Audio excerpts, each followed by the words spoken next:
Estamos en Menos es Más hablando de cambio climático. Ustedes saben que Uruguay es un país de producción de alimentos y en ese marco la producción ganadera tiene un peso muy relevante.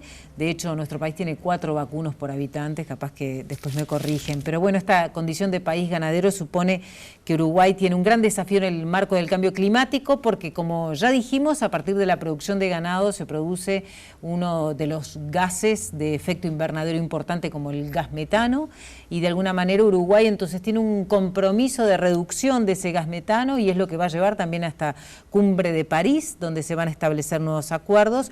Por lo tanto, una de las primeras preguntas que podemos hacer tiene que ver con esto, ¿no? Si Uruguay puede o tiene o debe reducir la intensidad entonces de estas emisiones como uno de los desafíos que tiene por delante. Vamos a recibir a Walter Oyarzábal, que es ingeniero agrónomo, tiene una maestría en ciencias ambientales, es director de la Unidad de Cambio Climático del Ministerio de Ganadería y además junto con un equipo de técnicos obtuvo en el año 2007 el Premio Nobel de la Paz. O sea que estamos ante el ganador del Premio Nobel de la Paz por parte, uno de ellos, del Panel Intergubernamental de Cambio Climático, IPCC en sus siglas, que es como el panel técnico que lleva adelante, digamos, lo que son los proyectos de cambio climático en el mundo, ¿no? Donde se asientan los acuerdos de alguna manera, sí, o se proponen, mejor dicho, digamos, ¿no? Que es el soporte científico de las decisiones políticas. O sea, ¿por qué tenemos que reducir las emisiones de gases de efecto invernadero? ¿Cómo las podemos reducir? ¿Cuáles son los impactos del cambio climático y cómo nos podemos adaptar? El IPCC estudia estas cuestiones y le da a los decisores políticos, o sea, a los representantes de los países que van a las negociaciones internacionales en la Convención de Naciones Unidas de Cambio Climático, elementos para basar sus decisiones. Son decisiones basadas en la ciencia. Está claro. Ahora, para arrancar, para que podamos comprender, ¿no? ¿Cómo es que la producción ganadera, o a partir de la producción ganadera, se produce la emisión de gas metano? Bueno, principalmente la ganadería produce 2 gases de efecto invernadero importantes.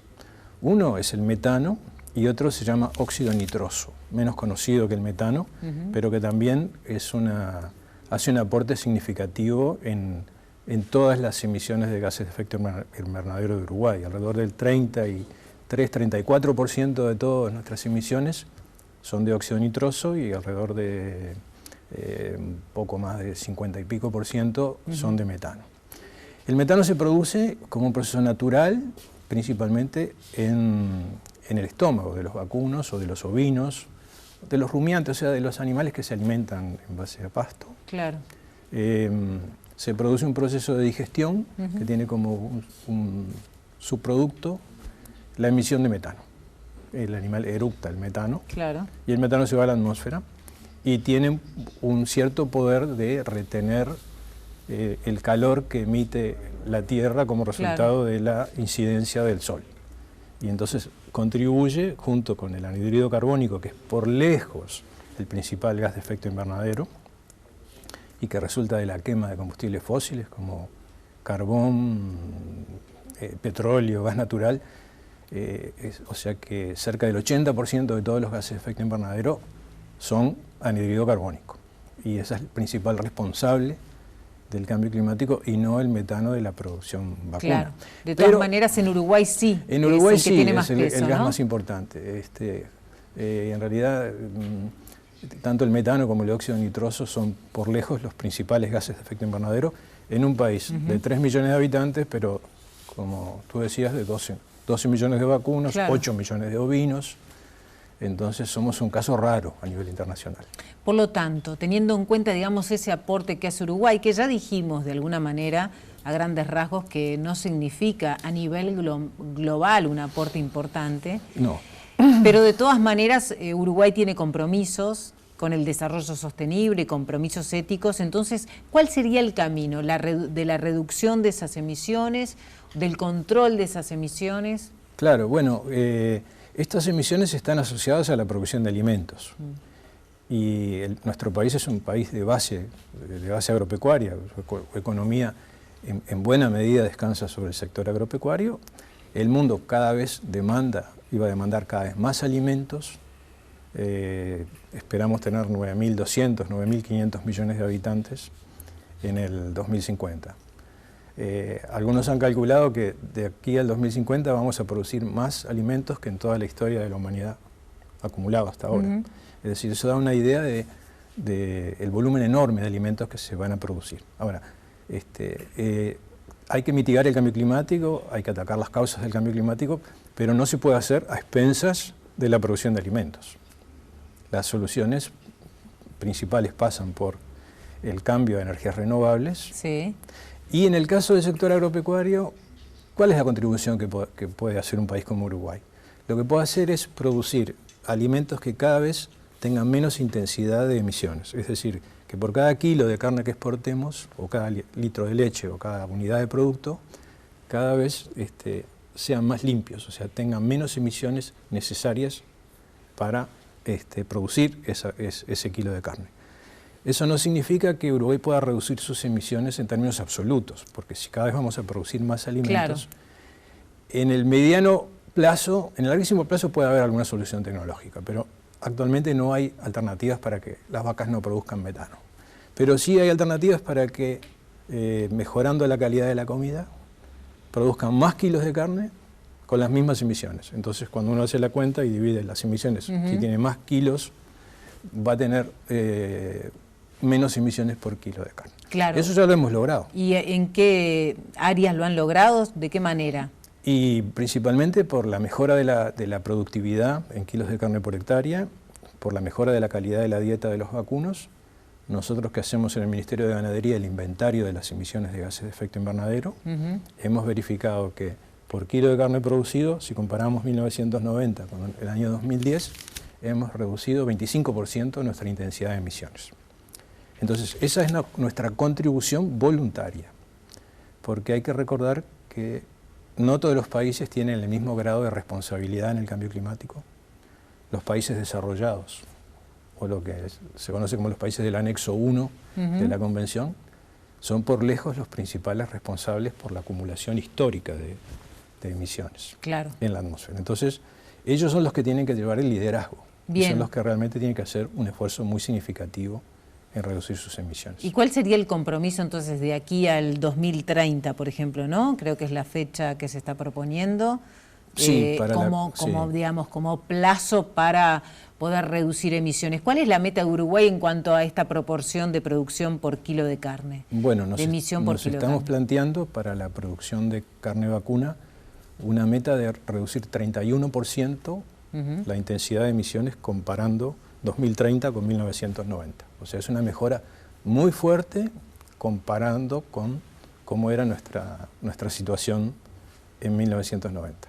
Claro, o sea que, y para eso se necesita entonces cambiar la dieta de todo el plantel vacuno del Uruguay, o ¿cuál es la combinación, digamos, de procesos ahí? La clave es manejar mejor nuestras pasturas naturales. Somos un país que tiene 65-67% de su territorio cubierto de pasturas naturales. Entonces, si las manejamos mejor, existe un potencial muy importante para aumentar la productividad en forma sostenible, y también existe un potencial importante para que ese aumento de la producción de las pasturas secuestre carbono en los suelos. A ver, ¿eso cómo sería? O sea, el sector agropecuario es el único sector de la economía que, además de emitir, tiene la posibilidad de secuestrar carbono de la atmósfera. ¿Mediante qué procesos? Mediante los procesos de fotosíntesis, que es tomar anhídrido carbónico de la atmósfera, juntarlo con agua y con luz solar y convertirlo en materia vegetal viva. Bueno, ese carbono, una parte de ese carbono después se mueve desde las raíces y desde la parte aérea de las raíces, se mueve hacia la materia orgánica del suelo. Entonces, un buen manejo de la pastura puede aumentar la cantidad de carbono que hay en los suelos. Y a nivel del mundo esto tiene un gran potencial. De hecho, Francia está lanzando ahora en París una iniciativa que se llama 4x1000, que es una de las iniciativas principales que plantea Francia para la conferencia, como una oportunidad para mitigar el cambio climático complementando lo que es reducir emisiones con lo que es aumentar el secuestro.